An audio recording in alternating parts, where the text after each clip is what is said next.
नमस्कार दोस्तों, मैं डॉक्टर प्राची आपका चलते चलते चैनल में एक बार फिर स्वागत करती हूँ। फ्रेंड्स, हमसे कई लोग अपने कमेंट्स के द्वारा अपनी काफ़ी प्रॉब्लम्स हमसे शेयर करते हैं, हमसे पूछते भी हैं। ये हमारे लिए बहुत गौरव की बात है कि आप लोग अपनी प्रॉब्लम्स हमसे शेयर करते हैं, हमें बहुत खुशी होती है। ऐसे ही हमारे एक फॉलोअर्स ने एक क्वेश्चन पूछा है, वो हमसे गायनेकोमेशिया के बारे में कुछ जानकारी लेना चाहते हैं। तो आज गायनेकोमेशिया के बारे में ही मैं कुछ प्रकाश डालना चाहूँगी इस वीडियो के द्वारा। गायनेकोमेशिया एक वो कंडीशन होती है, देखिए कि एक्चुअली जब पुरुषों में उनकी छाती हैवी हो जाती है, जी हाँ, उनकी ब्रेस्ट हैवी हो जाती है महिलाओं की तरह। बात आती है कि गायनेकोमेशिया की जो प्रॉब्लम है वो पुरुषों में क्यों होती है। एक्चुअली दो सेक्स हार्मोन्स होते हैं, टेस्टोस्टेरोन एंड एस्ट्रोजन। पुरुषों में टेस्टोस्टेरोन की मात्रा ज़्यादा होती है। एक्चुअली टेस्टोस्टेरोन को मेल सेक्स हार्मोन भी बोलते हैं और एस्ट्रोजन को फीमेल सेक्स हार्मोन बोलते हैं। जब पुरुषों में टेस्टोस्टेरोन के जगह एस्ट्रोजन का लेवल बढ़ जाता है, यानी कि जो मेल सेक्स हार्मोन है उसकी जगह फीमेल सेक्स हार्मोन का स्तर ज़्यादा बढ़ जाता है, तो उनमें ये दिक्कत आ सकती है। उस कंडीशन को हम गायनेकोमेशिया बोलते हैं। इसमें क्या होता है कि पुरुषों की जो छाती है, जो ब्रेस्ट है, वो हैवी हो जाती है महिलाओं की तरह, और कभी कभी उनमें स्टिफनेस और टेंडरनेस, यानी कि उनमें दुखन भी होती है और कभी कभी पेन भी होता है। हालांकि देखिए, ये कंडीशन जानलेवा नहीं है, और लेकिन उसे इस कंडीशन में अगर हो तो पुरुष अपने आप में हीन भावना के शिकार हो जाते हैं, और कई लोग तो मतलब हाइपर डिप्रेशन में भी चले जाते हैं, और डिप्रेशन में जाने की वजह से उनको मेंटली काफ़ी प्रॉब्लम हो जाती है। चलिए अब बात करते हैं कि अगर आपको गायनेकोमेशिया की प्रॉब्लम है तो आप सर्जरी के अलावा, लेकिन इस वीडियो के द्वारा मैं आपको कुछ घरेलू नुस्खे आपको बताना चाहूँगी कि आप इन नुस्खों का अपनाकर गायनेकोमेशिया की जो प्रॉब्लम है उससे छुटकारा पा सकते हैं। देखिए, अगर आपकी कंडीशन जितनी कम होगी या फिर जितनी पहले होगी, अगर आप इन नुस्खों का और क्या ट्रीटमेंट इसमें कर सकते हैं। नॉर्मली एलोपैथी में इसका ट्रीटमेंट सर्जरी ही बताया गया है। प्रयोग करेंगे तो आपको काफ़ी फायदा होगा, बाद में भी ये फायदा करते हैं लेकिन थोड़ा कम।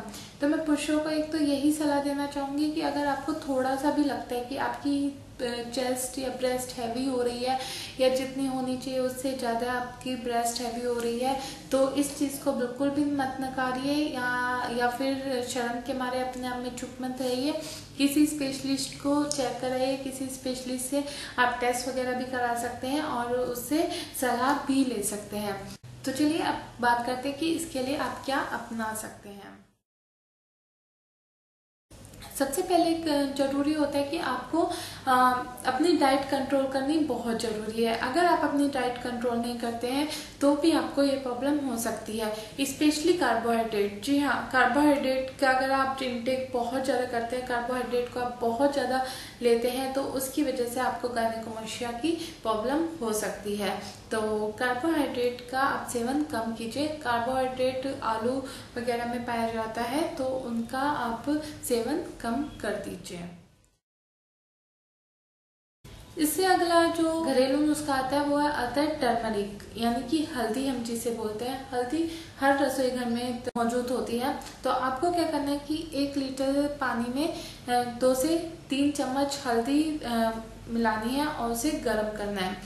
जब वो आधा रह जाए तो आपको तब इस काढ़े को पीना और इसका उपयोग करना है। आप हल्दी का सेवन मतलब अपने खाने वगैरह में भी कर सकते हैं। ये गायनेकोमेशिया की प्रॉब्लम में काफ़ी फायदेमंद रहती है।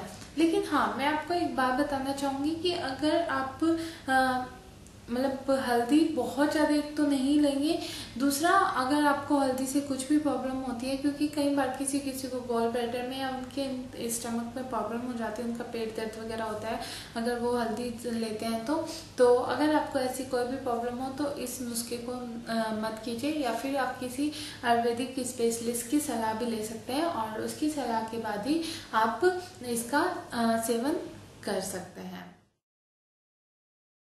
कई बार जिनको गायनेकोमेशिया की प्रॉब्लम होती है, जिन पुरुषों की ब्रेस्ट हैवी हो जाती है, उनको उनमें टेंडरनेस और पेन भी होता है। तो अगर आपको पेन है, दर्द है या फिर दुखन आपको हो रही है, तो उसके लिए आपको आप आइस का भी यूज़ कर सकते हैं। जी हाँ, बर्फ़ को आप क्या कीजिए कि एक सूती कपड़े में लपेटकर आप 1-1 मिनट के लिए अपने दोनों ब्रेस्ट पर उसको अप्लाई कर सकते हैं। एक बात का ध्यान रखना है आपको कि आपको डायरेक्ट आइस नहीं अप्लाई करनी है। तो उससे क्या होगा कि जो आपका पेन है वो उससे आपको तुरंत राहत मिलेगी और आप काफ़ी अच्छा महसूस करेंगे।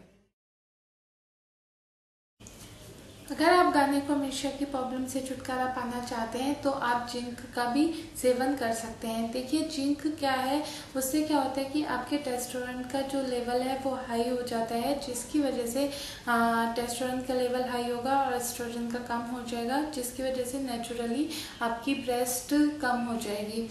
ये एक मतलब शोध में भी पता चला है कि अगर किसी व्यक्ति को अगर जिंक की डेफिशिएंसी है या जिंक की कमी है तो उसको नेचुरली उसका टेस्टोस्टेरोन भी कम हो जाता है। तो आप क्या कीजिए कि आप जिंक से तो भरपूर आप फूड ले सकती हैं, उसमें लाइक काजू में, सीरियल्स में या फिर दही वगैरह में जिंक काफ़ी मौजूद होता है। हरे पत्तेदार सब्जियों में, साग में, मेथी में, इन सब में जिंक काफ़ी मात्रा में मौजूद होता है। तो आप इनका सेवन जितना ज़्यादा से ज़्यादा कर सकते हैं उतना कीजिए। साथ ही साथ आप जिंक सप्लीमेंट्स भी ले सकती हैं, लेकिन किसी स्पेशलिस्ट की सलाह के बिना आप जिंक सप्लीमेंट मत लीजिए। पहले अपने किसी अच्छे डॉक्टर को, स्पेशलिस्ट को दिखाइए और फिर आप जिंक सप्लीमेंट का सेवन कर सकते हैं। ये थी छोटी सी जानकारी और नुस्खे गायनेकोमेशिया के लिए। अगर आपको ये प्रॉब्लम है तो आप इन घरेलू नुस्खों को अपने घर पर ही आजमा सकते हैं। देखिएगा कुछ टाइम बाद आपको खुद से असर दिखना स्टार्ट हो जाएगा। उम्मीद है आपको मेरी छोटी सी जानकारी पसंद आई होगी। मेरी इस वीडियो को जरूर लाइक कीजिए, अपने दूसरे दोस्तों के साथ भी शेयर कीजिए और हमारे चलते चलते चैनल को सब्सक्राइब करना मत भूलिए। Thank you.